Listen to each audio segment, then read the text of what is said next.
थे उनको ये सब विषय पता है और मैं उम्मीद करता हूँ वे इस आधार पर कार्य भी करते होंगे, स्वयं करते होंगे और जहाँ हैं वहाँ पर और लोगों से कराते भी होंगे। लेसन प्लान अभी जो आया है सबके सामने, हम सबों के सामने, और यहाँ जो आपके सामने प्रस्तुत किया जाएगा, यहाँ पंचपदी तत्व और व्यवहार नामक पुस्तक से के आधार पर और अपने से श्रेष्ठ श्रेष्ठ जो कार्यकर्ता हमारे हैं उनके विचारों को सुनने के बाद मैं अपनी बुद्धि और क्षमता के आधार पर इसको मैं डिकोड किया जो आपके सामने अभी प्रस्तुत होने वाला है। तो जब पंचपदी की बात आती है और एनईपी की बात आती है तो पहले तो ये जानकारी चाहिए कि एनईपी का जो स्ट्रक्चर है, जो पहले 10+2 का था, स्ट्रक्चर बदल गया। इसके बारे में ऐसे हमारे कौन कौन आत्मीय बंधु हैं जो नहीं जानते हैं भगनी, कुछ दूसरा हुआ एनईपी के आधार पर, ऐसे कौन कौन बता दीजिए, हाथ खड़ा कर दीजिए जो नहीं जानते हैं। चलिए, धन्यवाद। तो पहले तो स्ट्रक्चर जो बदला, स्ट्रक्चर का नाम भी दिया गया फाउंडेशनल, प्रिपरेटरी, मिडिल और सेकेंडरी।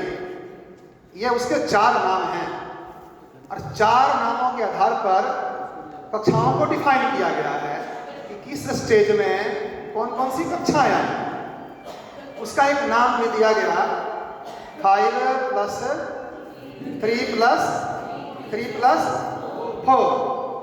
पहला जो 5 है वरुण से 2 तक का है, उसके बाद जो 3 है वह 3 से 5 तक है, उसके बाद जो 3 है वह 6 to 8 है, उसके बाद जो 4 है वह 9 to 12 है।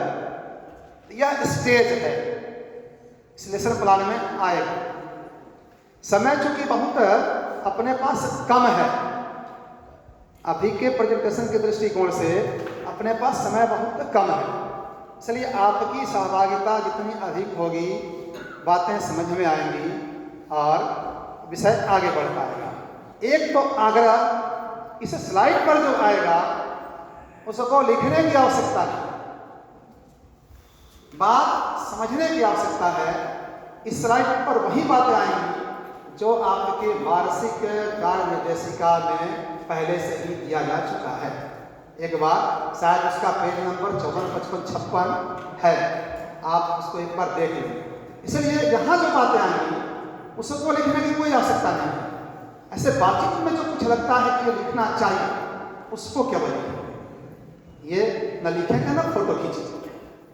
सब चीज़ वही लिखा हुआ है, यहाँ पर वही आएगा जो उस निर्देशिका में लिखी हुई बात है, बस स्पष्ट रूप से। तो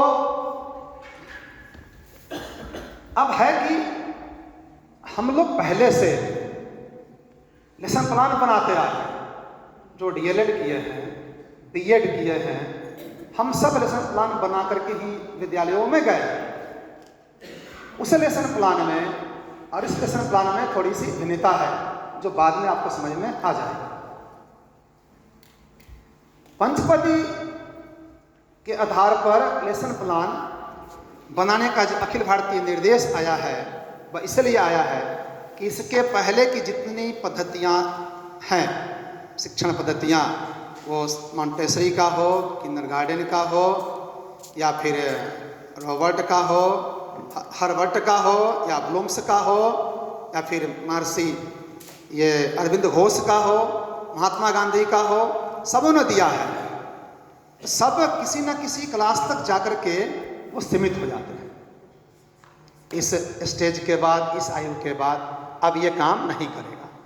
लेकिन ये जो पद्धति है यहाँ बिल्कुल कहा जाए तो जब से आरंभ हम करते हैं अध्यापन कार्य, अध्ययन कार्य, तब से लेकर के जब तक करना है, अर्थात आप यदि मेडिकल में जा रहे हैं, इंजीनियरिंग में जा रहे हैं, वहाँ भी इसकी आवश्यकता है और वहाँ पर भी यह अपने आप को प्रमाणित करने वाला लेसन प्लान होगा। इसमें बीएड कॉलेज के भी कुछ हमारे प्राध्यापक बैठे हुए हैं, उनका भी एक वर्ग हुआ था रांची में। इसमें से कौन कौन गए थे? बीएड कॉलेज वाले केवल, हाँ, उनका भी एक वर्ग इसी पर हुआ था।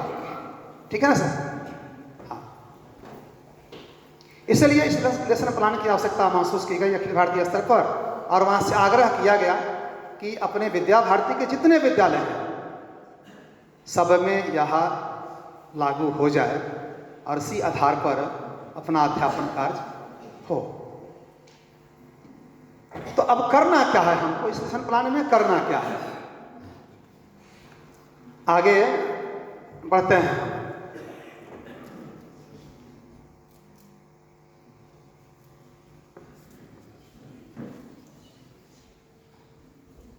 जो फॉर्मेट पहले था हमारा बीएड डीएलएड में, जो हम लिखते आए हैं अभी तक, जो लिखवाते आए हैं, उससे थोड़ा सा अंतर है। अंतर क्या है? एक तो स्टेज लिखा हुआ है, स्टेज अभी जो मैं बताया आपको, प्रिपरेटरी स्टेज और मिडिल स्टेज, उसके बाद से सेकेंडरी स्टेज। चार स्टेज में से कौन सा स्टेज पर आप काम करने वाले हैं वो आपको वहां लिखना है कक्षा के हिसाब से। यदि क्लास 2 है तो फाउंडेशनल होगा, क्लास 4 है तो प्रिपरेटरी होगा, यदि 7, 8 है तो मिडिल होगा, और 9 to 12 है तो वहाँ पर सेकेंडरी स्टेज होगा। पहले ये डिफाइन करना कि हमारा स्टेज क्या होगा, उसके बाद कौन सी कक्षा होगी वो लिखना, फिर आपका सब्जेक्ट क्या होगा, सब्जेक्ट को लिखना है। उसके बाद से वह अध्याय है, इकाई है, पाठ है। इसलिए तीनों चीज़ों को लिखा गया है कि जब हम 11th 12th में जाते हैं तो एक चैप्टर के कई यूनिट्स होते हैं और एक चैप्टर का वहाँ पर समझाना कठिन होगा, इसलिए इस यूनिट्स को लिखा गया है। तो तीनों में से आपको जो सुटेबल वहाँ लगे वो आपको लिखना है। उसके बाद जो सबसे महत्वपूर्ण चीज है वह है कलांशों की संख्या।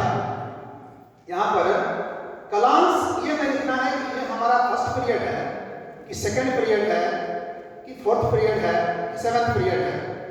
यह यहाँ नहीं लिखा जाएगा। यहाँ पर हम ये अनुमान लगाते हैं कि हमारा जो भी चैप्टर है जिस पर हम अभी काम करने वाले हैं वह चैप्टर पूर्ण रूप से कितने पीरियड्स में समाप्त हो जाएगा वो लिखिए। हमको एक टॉपिक से लेकर के चल रहे हैं तो वह हमारा कितने दिनों में या कितने पीरियड्स में वो समाप्त होने वाला है वो लिखना है। 3 हो, 4 हो, 5 हो, 7 हो, 10 भी हो सकता है। हम जब 11th पढ़ने जाते हैं तो एक एक चैप्टर 10 दिन चलता है, तब समाप्त होता है। तो वहां पर नंबर्स लिखना है। नंबर्स का आगे क्या उपयोग है आपको आगे बताओ। अब उसके बाद अधिगम के उद्देश्य है, लर्निंग ऑब्जेक्टिव्स है और अधिगम का प्रतिफल परिणाम ये लिखा है। लर्निंग आउटकम्स और लर्निंग ऑब्जेक्टिव्स हम इसके पहले ऑब्जेक्टिव्स लिखते आए हैं, वो सामान्य जनरल ऑब्जेक्टिव्स और स्पेसिफिक ऑब्जेक्टिव्स, सामान्य उद्देश्य और विशिष्ट उद्देश्य हम पहले से ही लिखते आए हैं। लेकिन यहाँ पर सब मिलाकर के एक ही लिखना है। यह केवल आपके लिए है। आप इस चैप्टर के आधार पर क्या क्या ऑब्जेक्टिव्स तय कर सकते हैं। अब समय चूंकि बहुत कम है मेरे पास में, आप यहाँ आचार्य सम्मेलन में आए तो आप भी कुछ ऑब्जेक्टिव्स तय करके आए। कब जाना है, पहले कहाँ जाना है, उसके बाद कहाँ जाना है, उसके बाद जाना है तो क्या करना है, और जब यह सम्मेलन पूर्ण हो जाएगा तो हमारा वो आउटकम्स मिलेगा। हम जो ऑब्जेक्टिव्स तय करके आए वो हमारा मिलेगा। उसी प्रकार से चैप्टर्स में भी ऑब्जेक्टिव्स होते हैं। तो पहले ऑब्जेक्टिव्स अपना तय करना चैप्टर के आधार पर, वो 3 भी हो सकते हैं, 4 भी हो सकते हैं, 5 भी हो सकते हैं, 10 भी हो सकते हैं। वो आपकी क्षमता के ऊपर डिपेंड करता है कि आप ऑब्जेक्टिव्स कितना तय कर पाते हैं और उसी आधार पर हमारा आउटकम्स मिलेगा जो मुझे बच्चों से चाहिए। एक लाइन इसमें लिखा हुआ है, लिखा लेसन प्लान की जर्नी ऑफ ए टीचर और learning objectives to learning outcomes. हमारी जो यात्रा है वर्गों में जाने के बाद इसी के बीच में मुझे रहना है, लर्निंग ऑब्जेक्टिव्स और लर्निंग आउटकम्स के बीच में ही हम रहेंगे। हम पहले तय करेंगे और लास्ट में देखेंगे कि हमारे भेजा बनने से क्या मुझे प्राप्त हुआ। इसलिए दोनों चीजों को चैप्टर प्रारंभ करने से पहले तय करें।